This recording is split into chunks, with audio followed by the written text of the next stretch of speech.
We'll guide you through how to use YouTube in incognito mode. If you find this useful, then consider subscribing and liking the video. Here we are on YouTube, on a PC or laptop, it doesn't matter, the steps are going to be the same.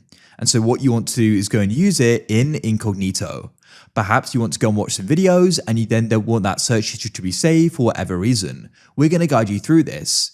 You've probably noticed or experienced that on the mobile app, there's a way you can go incognito. However, you may have looked around YouTube already, like pressing your profile icon in the top right and seeing there's not an option to go and achieve this. So don't worry, we're going to guide you through the best way you can go about this, because then you can go and use YouTube and things like your search history, your watch history is not going to go and be saved. So what you want to do is we're going to be in a web browser here. This will vary a little bit depending upon the web browser. I am using Google Chrome. So if you want to follow step by step, you can use Chrome as well. Otherwise, it should be available in other browsers as well. What you want to do is, for example, in Chrome, you can press the three dots in the top right. You want to go down and find the option New Incognito Window just here. Or alternatively, you can right click on it in your taskbar and you can press New Incognito Window here. So when we go and press that in either places, this will go and open up. So essentially the browser is now in incognito.